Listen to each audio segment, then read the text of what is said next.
إن الحمد لله نحمده ونستعينه ونستغفره ونعوذ بالله من شرور أنفسنا ومن سيئات أعمالنا من يهده الله فلا مضل له ومن يضلله فلا هادي له وأشهد أن لا إله إلا الله وأشهد أن محمدا عبده ورسوله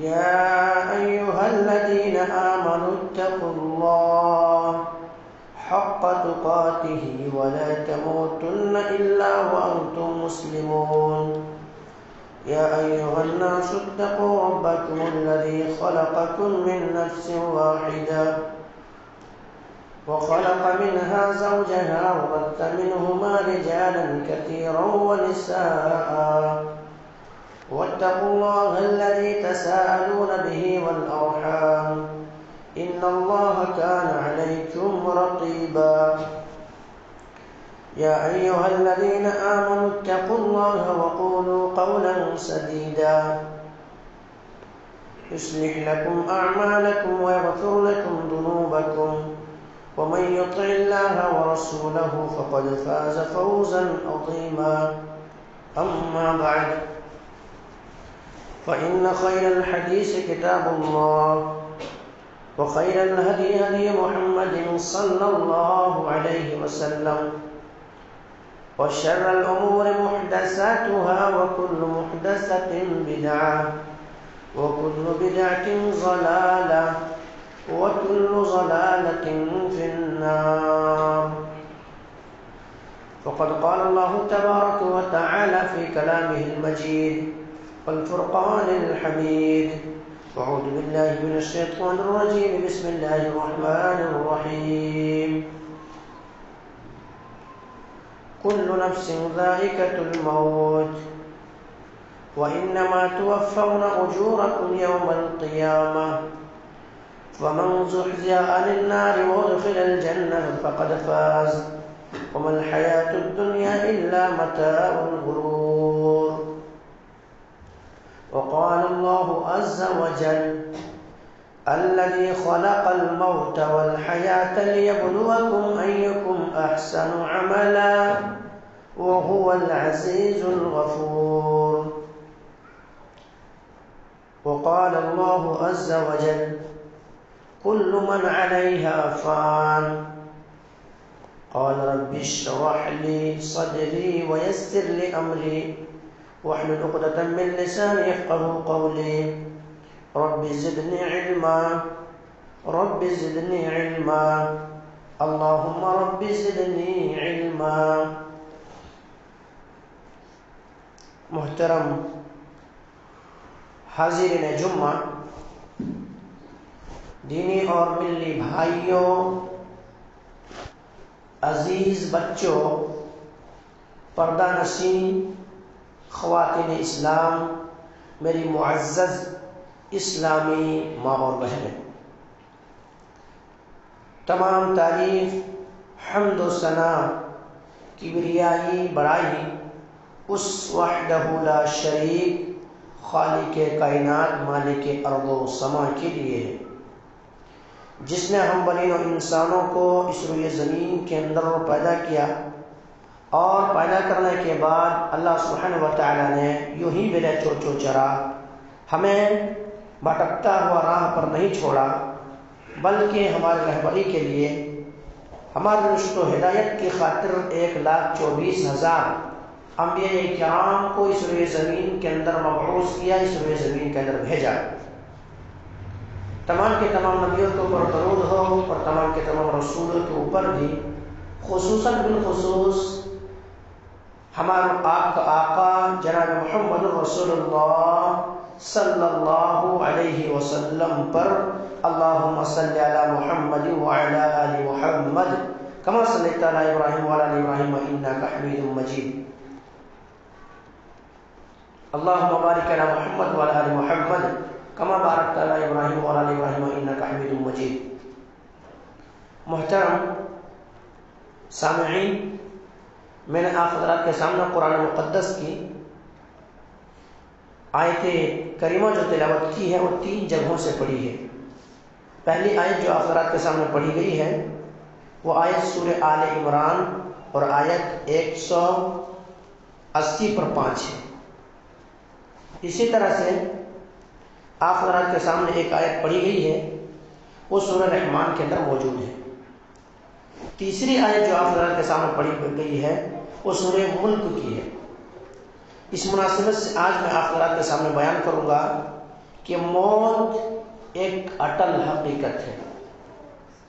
موت کسی کو نہیں چھوڑتی، چاہے وہ امیر ہو، غریب ہو، کلاش ہو، فقیر ہو، محتاج ہو، چھوٹے ہو، بڑے ہو، مرد ہو، عورت ہو، کوئی بھی ہو، موت کسی کو نہیں چھوڑتی۔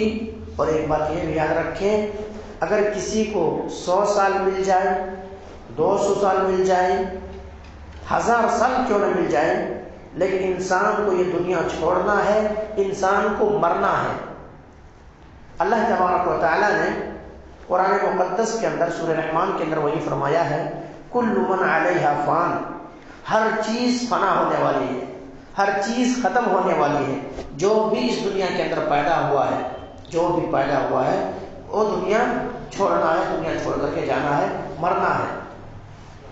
تو اس لیے میرے بھائیوں، جب انسان کو یہ معلوم ہے، مسلمانوں کو یہ معلوم ہے کہ ہمیں مرنا ہے، تو اس مرنے کی تیاری کرنا ہے، مرنے کی تیاری کرنا ہے۔ اور جو انسان اس دنیا کے اندر رہ کر کے اپنے مرنے کے بعد آنے والے مراحل جو ہے اس مراحل کو تیاری کرتا ہے، آنے والی زندگی کی تیاری کرتا ہے، وہی انسان اللہ رب العالمین کی نظر میں سب سے محبوب ہے، بلکہ عقل مند شخص ہے۔ ابن ماجہ کی صحیح روایت ہے، اللہ کے نبی جناب محمد کریم صلی اللہ علیہ وسلم کی خدمت میں ایک شخص حاضر ہوتے ہیں۔ حاضر خدمت ہونے کے بعد سوال کرتے ہیں اللہ کے نبی جناب محمد کریم صلی اللہ علیہ وسلم، سب سے افضل مومن کون ہے؟ ای المؤمنین افضل، سب سے افضل مومن کون ہے، بہتر مومن کون ہے؟ آپ صلی اللہ علیہ وسلم نے فرمایا احسنہم خلقا، یعنی کہ اس کا اخلاق سب سے اچھا ہو۔ اخلاقی اعتبار سے جو انسان سب سے اچھا ہو وہ انسان افضل مومن ہے، افضل مسلمان ہے۔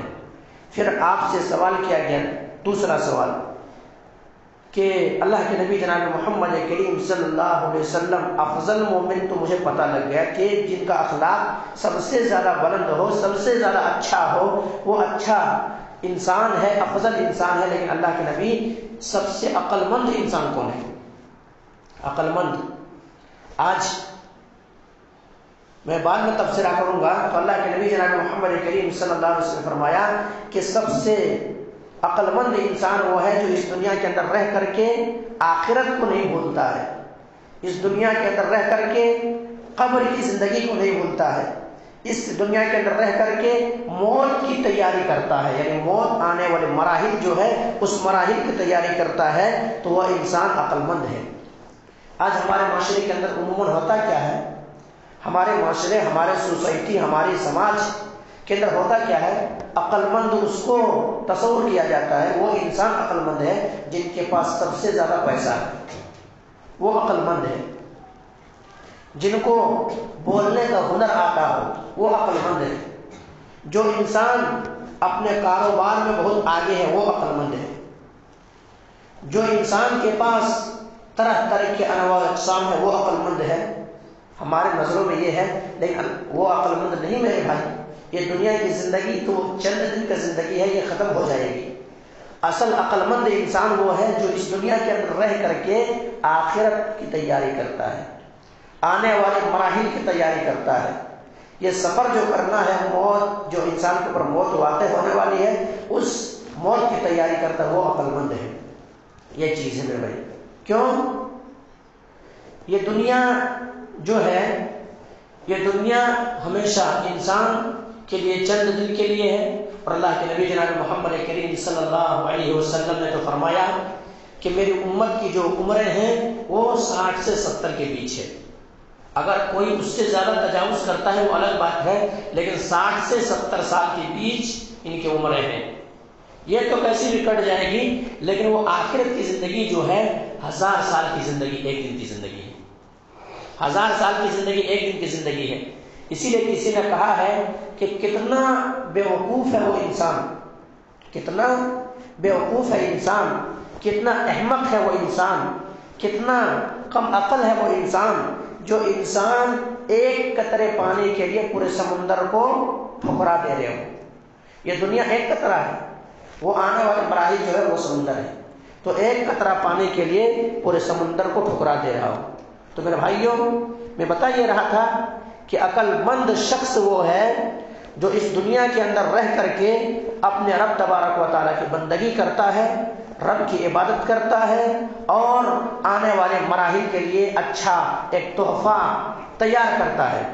آج میں سوال کروں آپ سے کہ اگر آپ کو اپنے گھر سے چھوڑ کر کے زیادہ دور تک نہیں، بلکہ آپ جہاں پر کام کرتے ہیں، کاج کرتے ہیں، محنت کرتے ہیں، وہاں جانے کے لیے آپ توشہ تیار کرتے ہیں، توشہ تیار کرتے ہیں، اور اس توشہ تیار کرنے کے لیے کیا کرتے ہیں؟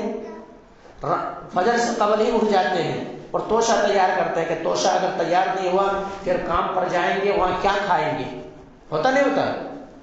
ایسا ہوتا کہ نہیں ہوتا؟ توشہ تیار کرتے ہیں، نماز سے پہلے اٹھ جاتے ہیں، اور اگر کبھی ہمارے بہنوں بیٹی یا ہماری بیوی اگر وقت سے پہلے نہیں اٹھے تو ہم کیا کرتے ہیں؟ پورے گھر کو سر کو اٹھا لیتے ہیں۔ تمہیں معلوم نہیں ہے کہ مجھے کام پہ جانا ہے، وہ صبح صبح نکلنا ہے؟ کہ آپ کو پتہ نہیں ہے کہ آپ کو میں کتنا مارتا ہوں؟ کہ علم نہیں ہے تمہیں؟ توشہ تیار کر کے رکھنا ہے، میں کام پر جاتا ہوں، وہاں بھوک لگتی ہے، وہاں کھانے کی ضرورت پڑتا ہے، ہوتا نہیں ہوتا؟ تو میرے بھائیوں، میں اور آپ صرف چند گھنٹے کے لیے جا رہے ہیں، چند گھنٹے کے لیے، حالانکہ وہاں سے پھر آنے کا بھی آپ کو مہلت ہے، ہمارے پاس سواری ہے، ہم آ نہیں سکتے ہیں، اگر لے کے نہیں گئے توشہ پھر آ کے کھا سکتے ہیں، لیکن 1 گھنٹے 2 گھنٹے کے توشہ میں اور آپ تیار کرتے ہیں وہاں جانے کے لیے، تاکہ ہمیں مصیبت نہ آئے، پریشانی نہ آئے۔ بھلا وہی انسان کیوں بھول جاتا ہے کہ مرنے کے بعد جو آخرت کی زندگی وہ زندگی ہے، ان کے لیے توشہ میں نے تیار کیا یا نہیں کیا؟ ان کے لیے توشہ تیار کیا یا نہیں کیا؟ قبر ہمارے کیسی، قبر کے اندر کیسی روشنی ہوگی، اس کے لیے میں نے توشہ تیار کیا یا نہیں کیا؟ قبر کے عذاب سے کیسے بچ جاؤں، اس کے لیے توشہ تیار کیا یا نہیں کیا؟ وہ انسان بھلا کیوں نہیں سوچتا ہے؟ میرے بھائی، یہاں سے تو آیا بھی جا سکتا ہے، لیکن پھر وہاں گئے ہیں، وہاں جانے کے بعد آنے کا پھر مہلت نہیں ملے گی، بلکہ وہ انسان آرزو کرے گا، تمنا کرے گا اور کہے گا میرے رب مجھے ایک بار بھیج دے، بس ایک بار مہلت دے، دنیا کے اندر میں پلٹ جاؤں، دنیا کے اندر لوٹ جاؤں، دنیا کے اندر پھر سے قدم رکھوں، دنیا کی طرح جانے کی مہلت ایک بار دے دیجئے، اس کے بعد نعمل صالحہ، اچھے اعمال کریں گے، نیک اعمال کریں گے، بہتر اعمال کریں گے۔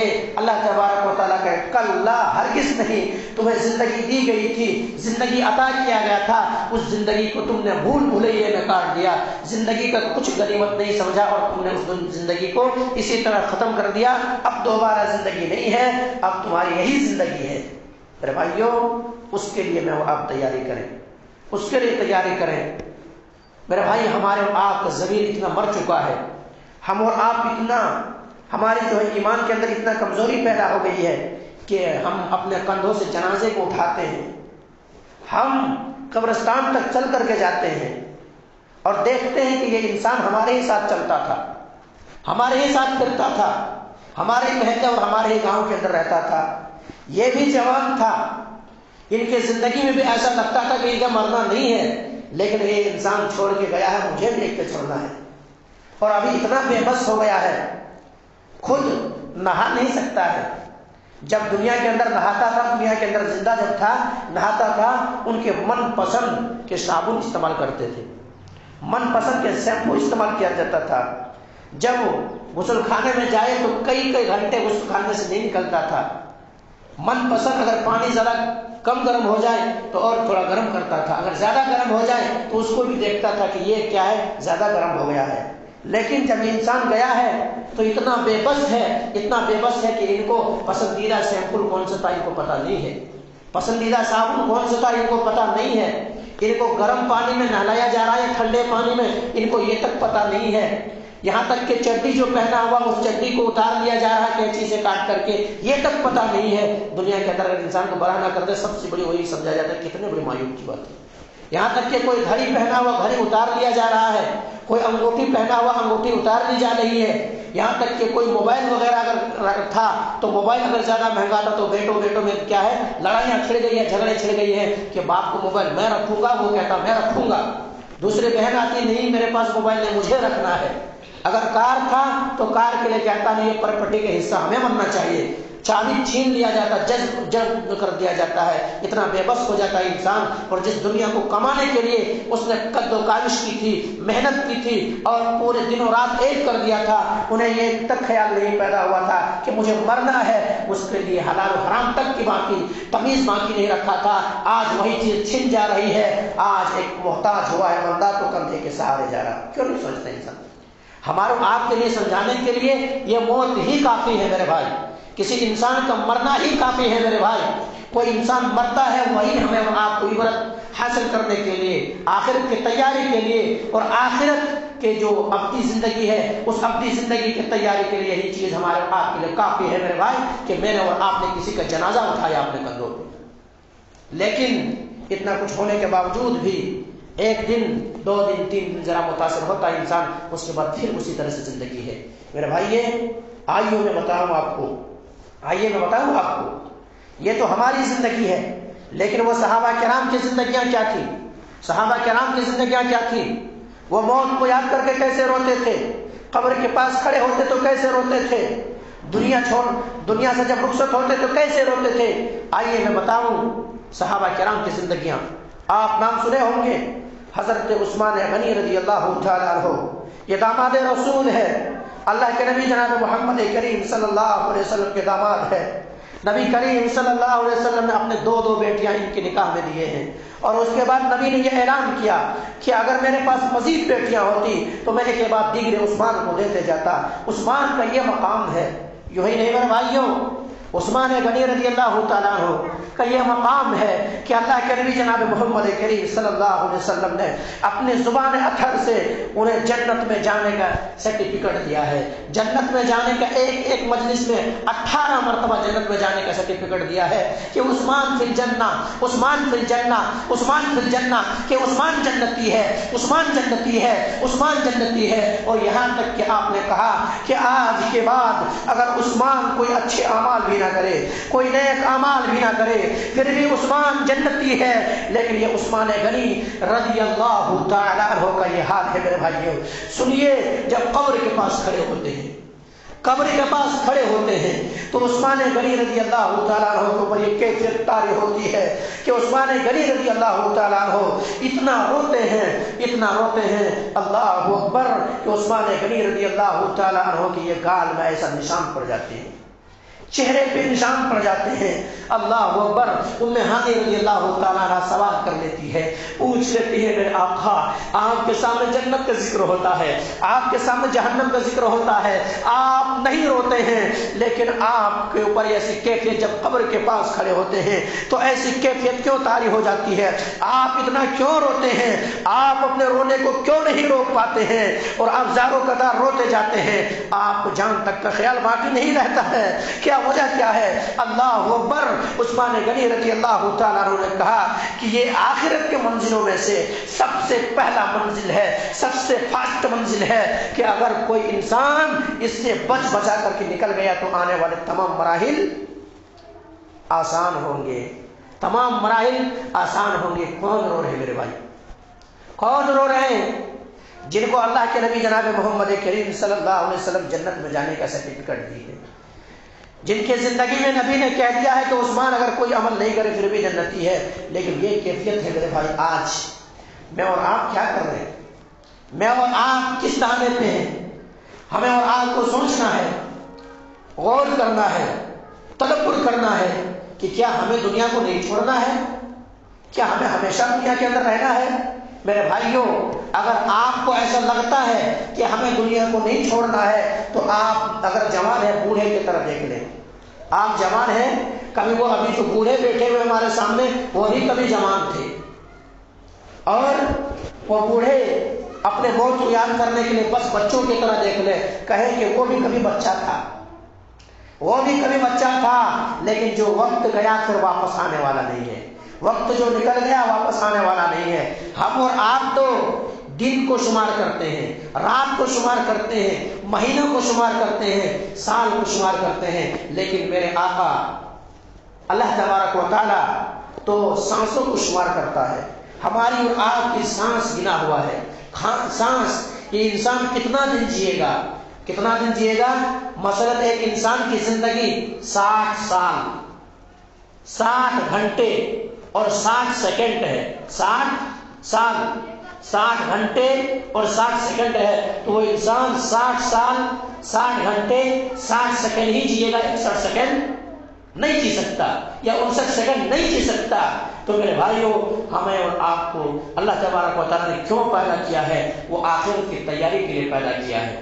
آخرت ہمارے سنور جائے، قبر کی زندگی ہماری اچھی ہو جائے، موت کے بعد جنت ہمیں اور آپ کو مل جائے. اسی لیے اللہ تبارک و تعالیٰ نے مجھے اور آپ کو پیدا کیا ہے. وہ جنت آخرت کے یہاں تیاری کریں اور دنیا وہاں جا کر کے سرخرو ہو جائے. یہاں رب کی مرضی کے مطابق زندگی کاٹیں اور وہاں جنت میں جا کر کے اپنی مرضی کے مطابق زندگی بسر کریں. جو ہمارے اور آپ کا من ہو وہ چیز میں اور آپ کھائیں. اللہ تبارک و تعالیٰ نے وہی فرمایا قرآن مقدس کے اندر. اعوذ باللہ من الشیطان الرجیم، بسم اللہ الرحمن الرحیم. سورہ ملک کی آیت، الذی خلق الموت والحیات لیبلوکم ایکم احسن عملا. ہم نے موت و حیات کو اس لیے پیدا کیا ہے. کس لیے؟ کمانے کے لیے، کھانے کے لیے، بیوی بچے اور اولاد پیدا کرنے کے لیے، اچھی گاڑیاں خریدنے کے لیے، اچھے کوٹھیاں بنانے کے لیے، یا دیگر چیزوں کے لیے. ہاں میرے بھائی، روزمرہ کی زندگی میں یہ چیزیں ہم آپ کے لیے ہے، ہماری زندگی میں یہ چیزیں ہونی چاہیے، لیکن اصل مقصد اللہ نے کیا کس لیے پیدا کیا ہے؟ الذی خلق الموت والحیات لیبلوکم ایکم احسن عملا. میں نے موت و حیات کو اس لیے پیدا کیا ہے، زندگی اور موت کو اس لیے پیدا کیا ہے، لیبلوکم ایکم احسن عملا، تاکہ تم میں سے اچھے اعمال کون کرتا ہے دیکھ لوں میں، پرکھ لوں میں، جانچ لوں میں. اس لیے پیدا کیا میرے بھائی، اپنے بندگی کے لیے پیدا کیا ہے، اپنے عبادت کے لیے پیدا کیا ہے. تو میرے بھائی، میں بتا یہ رہا تھا کہ یہ جو زندگی ہے میرے بھائی، جو زندگی ختم ہوگی ہم آپ کی زندگی، اگر ہم نیک ہیں، اگر مومن ہیں، موحد ہیں، صالح ہیں، اللہ کی بندگی صحیح ڈھنگ سے کرنے والے ہیں، تو میرے آپ کی خوشخبری ہوگی. لیکن اگر ہماری اور آپ کی زندگی اسی طرح سے کٹ گئی ہے، اللہ کے نافرمانی میں کٹی ہے، اللہ کے نافرمان ہے، اللہ کی بندگی نہیں میں بندگی میں کٹی ہے، تو ایسے انسان کی زندگی بڑا خطرناک ہے. موت کا وقت ہی سے ہم کو پتہ لگنا شروع ہوگا. آئیے میں ایک حدیث کہہ کر کے اپنے بات کو ختم کروں گا کہ ایک انسان نیک جو ہوتا ہے ان کا موت کیسے ہوتا ہے، اور جو برا ہوتا ہے ان کا موت کیسے ہوتا ہے. نیک انسان کا موت اور کافر شخص کا موت، نافرمان شخص کا موت کا کیا حال ہوتا ہے. اللہ کے نبی جناب محمد کریم صلی اللہ علیہ وسلم مسجد نبوی سے ایک بقیع قبرستان ہے، وہاں ایک جنازے میں پہنچے. بقیع جو مدینہ گئے ہوں گے ان کو معلوم ہوگی کہ بقیع کہاں ہے. مسجد نبوی سے تھوڑے دور کے فاصلے پر ایک بقیع قبرستان ہے. وہاں پہ پہنچے، وہاں پہ ایک انصاری کا جنازہ پہنچا ہے. نبی کریم صلی اللہ علیہ وسلم بھی پہنچ گئے ہیں. ابھی لحد تیار نہیں ہوئی ہے. لحد قبر جو کھودا جاتا ہے اس کو لحد کہا جاتا ہے. ایک شگاف ہے، ایک لحد ہے. نبی کے دور میں لحد قبر کھودی جاتی تھی. ابھی لحد تیار نہیں ہوئی ہے، ابھی قبر تیار نہیں ہوئے ہیں. نبی کریم صلی اللہ علیہ وسلم ایک جگہ بیٹھ جاتے ہیں، صحابہ کرام بھی بیٹھ جاتے ہیں، اور صحابہ کرام ایسے بیٹھتے ہیں کہ ایسا راوی حدیث بیان کرتے ہیں کہ ایسا محسوس ہوتا ہے کہ ہمارے سروں پہ کوئی پرندہ بیٹھ گیا ہو. اتنے سوچ میں بیٹھ جاتے ہیں، اتنے سوچ میں بیٹھ جاتے ہیں. نبی کریم صلی اللہ علیہ وسلم کے ہاتھ میں ایک لکڑی ہے، ایک لکڑی ہے. لکڑی سے زمین کو کھود رہے ہیں، لکڑی سے زمین کو کھود رہے ہیں. نبی کریم صلی اللہ علیہ وسلم کے چہرے پر، نبی کریم صلی اللہ علیہ وسلم کی آنکھوں میں آنسو جاری ہے، آنسو بہ رہے ہیں۔ صحابہ کرام رضی اللہ تعالی عنہم اجمعین نبی کے چہرے کی طرف دیکھے تو صحابہ کرام نے سوال کیا کہ نبی جناب محمد کریم صلی اللہ علیہ وسلم آپ رو رہے ہیں، آپ رو رہے ہیں، آپ کی آنکھوں میں آنسو ہے، کیا وجہ ہے؟ اللہ کے رسول جناب محمد کریم صلی اللہ علیہ وسلم نے فرمایا یا اخوانی لمثل ھذا، اے میرے بھائی اس قبر کے لیے تیاری کر لو، یا اخوانی لمثل ھذا، اے میرے بھائی اس قبر کے لیے تیاری کر لو۔ اور اس کے بعد نبی کریم صلی اللہ علیہ وسلم نے اپنے رخ انور کو، اپنے چہرے کو آسمان کی طرف اٹھایا، اور اٹھانے کے بعد آپ نے ایک دعا کی، اللہم انی اعوذ بک من عذاب القبر، اللہم انی اعوذ بک من عذاب القبر، اللہم انی اعوذ بک من عذاب القبر۔ اے اللہ تو قبر کے عذاب سے مجھے پناہ دے دے، اے اللہ تم قبر کے عذاب سے مجھے پناہ دے دے، اے اللہ قبر کے عذاب سے مجھے پناہ دے دے۔ صحابہ کرام کی آنکھوں کے اندر بھی آنسو آ گئے، اور صحابہ کرام کی طرف مخاطب ہوئے۔ آپ نے کہا، نبی کریم صلی اللہ علیہ وسلم نے کہا کہ میرے ساتھی اس قبر کے عذاب سے پناہ مانگو، کیونکہ یہ قبر آخرت کی منزلوں میں سے سب سے پہلی منزل ہے۔ اگر اس قبر سے انسان بچ بچا کر کے نکل گیا تو تمام مراحل ان کے لیے آسان ہوں گے۔ کون رو رہے ہیں میرے بھائی؟ کون رو رہے ہیں عذاب قبر کو یاد کر کے؟ نبی کریم صلی اللہ علیہ وسلم رو رہے ہیں۔ کون رو رہے ہیں میرے بھائی؟ صحابہ کرام رو رہے ہیں۔ لیکن آج ہمارا ضمیر اتنا مر چکا ہے، ہم قبرستان بھی جاتے ہیں، قبر سے بھی ہمارا گزر ہوتا ہے، ہم ہنسی اور کھلکھلاتے ہوئے گزر جاتے ہیں، قبر کے پاس سے بھی ہم گزرتے ہیں، قبرستان میں ہمارے آپ کی گپ شپ بند نہیں ہوتی ہے، قبرستان میں ہم آپ پہنچتے موبائل بند نہیں ہوتا ہے، کاروبار وہاں بھی چل رہا ہوتا ہے۔ یہ کون رو رہے ہیں میرے بھائی؟ نبی کریم صلی اللہ علیہ وسلم رو رہے ہیں۔ کیوں؟ دنیا چھوڑنا ہے، دنیا چھوڑنا ہے، اس مٹی کے اندر ملنا ہے۔ اللہ نے کہا تھا منہا خلقناکم وفیہا نعیدکم ومنہا نخرجکم تارۃ اخری، اس مٹی سے تمہیں پیدا کیا تو اسی مٹی کے اندر تمہیں ملنا ہے۔ میرے بھائی آج کپڑے میں اگر کسی کو تھوڑا بھی داغ لگ جائے کپڑا فوراً اٹھا کے پھینک دیتا ہے، لیکن کل قیامت، کل قبر کے اندر میرے اور آپ کے قبر میں کتنا مٹی ہوگا، کیسے میرے اور آپ کے کفن کتنا میلا ہوں گے، کچھ نہیں بول سکتے میرے بھائی۔ اس لیے نبی کریم صلی اللہ علیہ وسلم نے فرمایا کہ عذاب قبر سے پناہ مانگو۔ اس کے بعد نبی کریم صلی اللہ علیہ وسلم نے ذکر کیا کہ اچھے انسان جو ہے، مومن انسان جو ہے، اللہ کی بندگی کرنے والا انسان جو ہے، ان کی کیا کیفیت ہوتی ہے موت کے وقت، اور جو برے انسان ہوتے ہیں ان کی کیا کیفیت ہوتی ہے۔ اللہ کے نبی جناب محمد کریم صلی اللہ علیہ وسلم نے فرمایا کہ میرے ساتھی، جب اچھے انسان مرتا ہے، نیک و صالح انسان مرتا ہے، اللہ کی بندگی کرنے والا انسان مرتا ہے، اللہ کی عبادت گزار انسان مرتا ہے، تو ایسے وقت فرشتے کی جھنڈ نازل ہوتی ہے، فرشتوں کی ایک جماعت نازل ہوتی ہے ان کے روح کو استقبال کرنے کے لیے۔ آج بھی دنیا کا مثال دے رہا ہوں، آج بھی اگر کوئی انسان ہمارے یہاں پہ کوئی ایم پی یا ایم ایل اے آنے والے ہوں، ہم اور آپ کیسے کھڑے ہو جاتے ہیں ان کے رسپیکٹ میں، عزت کرنے کے لیے۔ ایم ایل اے صاحب آ رہے، پھول کا ہار لے کے آ رہے، تو اسی طرح یہ تمہیں مثال دیا، وہ ایسا کچھ نہیں ہو سکتا، لیکن ایک مثال کے ہوتا ہے اس معاشرے کے اندر، تو ویسے ایک نیک انسان ہے، فرشتے کا جھنڈ نازل ہو گئے ہیں، جماعت نازل ہو گئی ہے۔ اس کے بعد ملک الموت آتا ہے، اور فرشتے جنت سے ایک کفن لے کر کے آتا ہے، جنت سے ایک کفن لے کر کے آتا ہے، خوشبودار کفن، اتنا زیادہ خوشبو ہے اس کے اندر کہ پوری دنیا خوشبو سے معطر ہو جاتی ہے۔ وہ لے کر کے آتا ہے، ملک الموت بھی پہنچ جاتا ہے۔ ملک الموت پہنچنے کے بعد ان کو ایک خوشخبری سناتا ہے، یا ایتھا النفس المطمئنہ ارجعی الی ربک راضیۃ مرضیہ، اے نفس مطمئنہ، اے بندہ تم نے اپنے رب کو راضی کر لیا ہے دنیا کی زندگی، رب کی بندگی کر کے چل نکل، روح اب نکل اور چل اپنے رب کی طرف پلٹ۔ اس کے روح کیسی نکلتی ہے؟ جس طرح سے مشکیزے سے پانی کو اگر نکالا جائے کتنے آسانی کے ساتھ نکل جاتی ہے، ان کے روح اتنا آسانی کے ساتھ نکل جاتی ہے۔ نکل جانے کے بعد دیگر جو جمع غفیر ہے فرشتوں کی جماعت ہے، وہ جماعت ان کے روح کو لے لیتے ہیں، ان کے روح کو لے لیتے ہیں اور اس جنت سے لائے ہوئے کفن میں لپیٹ دیتے ہیں، کفن میں لپیٹ دیتے ہیں، خوشبو پھیل جاتی اور آسمان کی طرح چڑھنے لگتا ہے، آسمان کی طرح چڑھنے لگتا ہے۔ جس راستے سے بھی گزرتے ہیں وہی اہلا و سہلا مرحبا کہتے ہیں کہ کتنا پاک روح ہے، کتنا پوتر روح ہے، کتنا اچھا روح ہے، کتنا پاکیزہ روح ہے، لاؤ میرے راستے سے داخل کیا جائے، لاؤ میرے راستے سے داخل کیا جائے، فرشتے اس راستے سے داخل کرتے ہیں۔ اب جو یہ فرشتے لے کر کے جا رہے تھے، پہلے دروازے پر یہ فرشتے رک جاتے ہیں، پھر وہاں سے دوسرے فرشتے لے لیتے ہیں، دوسرے فرشتے دوسرے آسمان تک لے جاتے ہیں، تیسرے فرشتے تیسرے آسمان تک لے جاتے ہیں، چوتھے فرشتے چوتھے آسمان تک لے جاتے ہیں، پانچویں فرشتے پانچویں آسمان تک لے جاتے ہیں، چھٹے فرشتے چھٹے آسمان تک لے جاتے ہیں، اور ساتویں فرشتے اللہ تبارک و تعالیٰ کے بارگاہ تک اس روح کو پہنچا دیتے ہیں۔ آخرکار اللہ تبارک و تعالیٰ کہتا ہے کہ میں نے اس کو مٹی سے پیدا کیا ہے، مٹی ہی میں ان کو لوٹانا ہے۔ اللہ تبارک و تعالیٰ فرشتے تو کہتا ہے اکتب علیین، اے میرے فرشتے ان کا نام علیین میں لکھ دو، یعنی جہاں پر نیک لوگوں کا نام لکھا جاتا ہے، جس رجسٹر میں نیک لوگوں کا نام انٹری کیا جاتا ہے، اس رجسٹر میں ان کا نام لکھ دو، اور اس کے بعد ان کے روح کو قبر تک لوٹا دو۔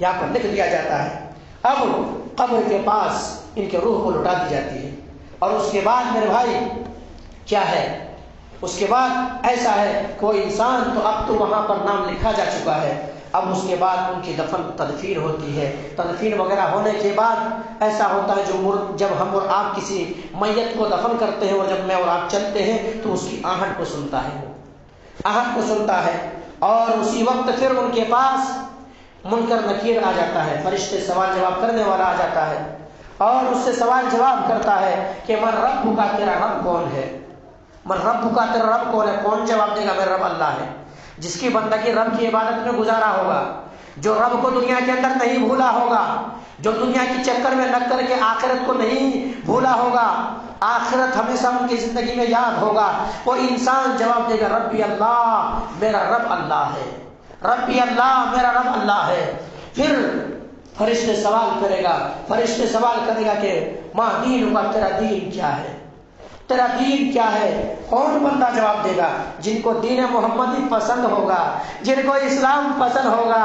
ایسا انسان نہیں، ہم مسلمان تو ہیں لیکن مسلمان کے چہرے پسند نہیں ہے، ہم مسلمان تو ہیں لیکن شریعت پسند نہیں ہے، ہم مسلمان تو ہیں لیکن مسلمان کے طریقے پر عمل کرنے پر مجھے شرم آتی ہے، ہم مسلمان تو ہیں لیکن مسلمانیت پسند نہیں ہے، ہم غیروں کے روش پر چلنے والے ہیں، غیروں کے قدم پر چلنے والے ہیں، اور ہم یہود و نصارہ کے نقش قدم پر چلنے والے ہیں۔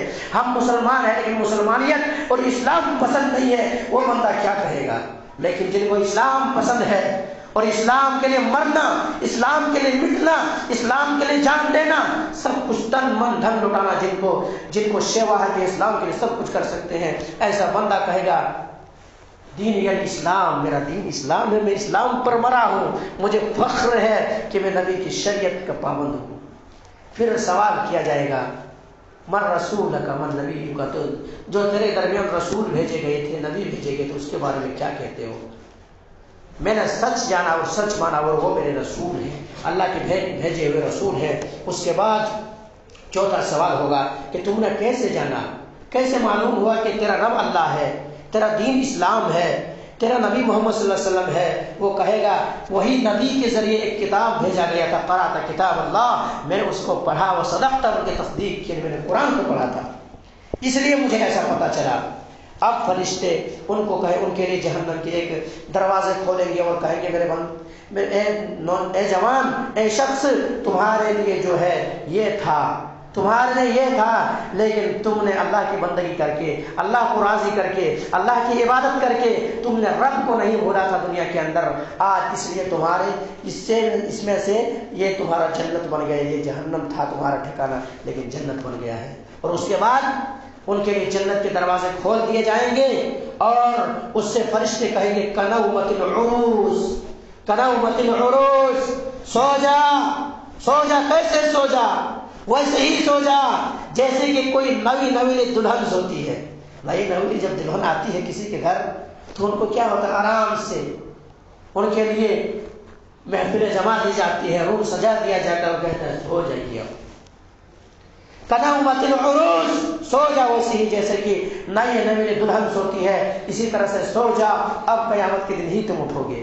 کھڑکی کھول دی جاتی ہے، اور وہ انسان کہتا ہے کہ مجھے ذرا لوٹنے دو اپنے اہل و عیال میں، میں اپنے گھر والوں میں لوٹوں جو غفلت کی زندگی بسر کر رہا ہوں، ان کو بتا دوں بھیا دنیا سب کچھ نہیں جس کے پیچھے تم بھاگ رہے ہو، سب کچھ یہ نہیں ہے بلکہ یہ اصل ہے، ذرا لوٹا دو۔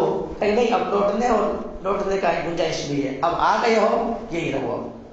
وہ انسان کہے گا اللہ قیامت جلدی قائم کر دے، قیامت جلدی قائم کر دے۔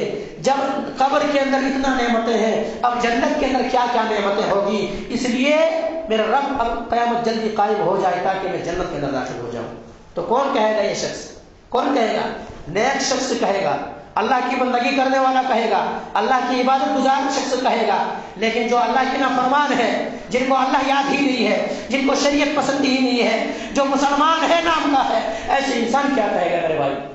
یوں ہی نہیں میرے بھائی، بلکہ پھر ایسے انسان کے لیے کیا کیا جاتا ہے؟ اس کو سزا دی جاتی ہے، آرام سے وہ انسان رہتا ہے، اس کے اندر آرام سے رہتا ہے۔ تو یہ چیز ہے میرے بھائی، یہ چیز ہے، میں اور آپ اس کے لیے تیاری کریں، میں اور آپ اس قبر کی زندگی ہماری سدھر جائے، ہماری آپ کی زندگی جو ہے آخرت کی زندگی وہ اصل زندگی ہے، آخرت کی زندگی جو سدھر جائے اسی کے لیے ہم اور آپ تیاری کریں میرے بھائی۔ تو کن کے لیے کہا جائے گا؟ جو انسان نیک انسان ہے، پارسا انسان ہے، اللہ کی بندگی کرنے والا ہے، اللہ کی عبادت گزار بنتا ہے، ان کے لیے کہا جائے گا۔ تو بہرحال میں نے آپ حضرات کے سامنے قبر کے تعلق سے باتیں رکھا، انشاءاللہ آپ حضرات کے سامنے مزید اسی موضوع کے تحت گفتگو کروں گا۔ ابھی رہ گیا ہے، یہ تو مومن کی زندگی تھی، جو اچھے اعمال کرنے والے ان کی زندگی تھی۔ اب کافر کی زندگی کا کیا معاملہ ہونے والا ہے، انشاءاللہ اگر زندگی باقی رہی تو اگلے جمعہ میں آپ حضرات کے سامنے یہ بیان کروں گا۔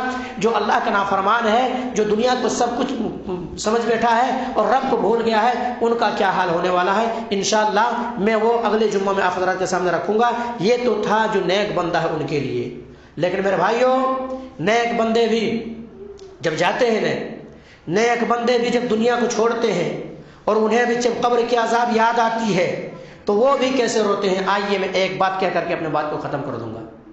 حضرت ابو ہریرہ رضی اللہ تعالیٰ عنہ کا نام سنے ہیں آپ لوگ؟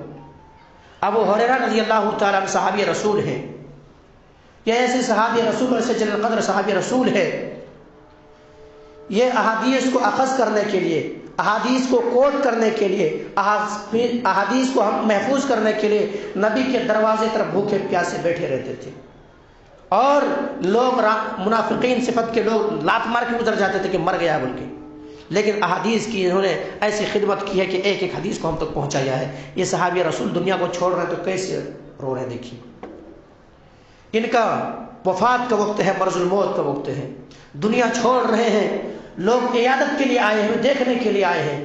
ابو ہریرہ رضی اللہ تعالیٰ عنہ اپنے چہرے کو چھپا لیتے ہیں، چھپانے کے بعد گریہ وزاری طاری ہو جاتی ہے، روتے ہیں، بقا حدیث کا لفظ ہے کہ بقا طاری ہو جاتی ہے، بقا کی مطلب رونا ہوتا ہے عربی کے اندر، کہ روتے ہیں۔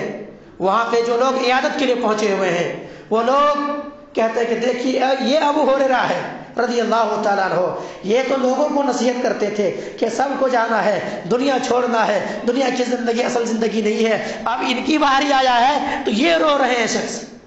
اللہ اکبر۔ ابو ہریرہ رضی اللہ تعالیٰ عنہ کہتے ہیں کہ میرے ساتھی میں اس لیے نہیں رو رہا ہوں، میں رو رہا ہوں تو اس لیے نہیں رو رہا ہوں، بلکہ میرا رونے کا مقصد یہ ہے کہ میں جو سفر پہ جا رہا ہوں وہ سفر کے لیے زیادہ سفر بہت کم ہے، توشہ بہت کم ہے، زیادہ سفر بہت کم ہے، اور وہ سفر بڑا ہی طویل سفر ہے، پتہ نہیں کہ میرے زیادہ سفر جو ہے وہ کام آئے یا نہ آئے، یا کہیں بیچ راستے ہی میں ختم ہو جائے، اس لیے میں رو رہا ہوں۔ کون کہہ رہے ہیں میرے بھائی؟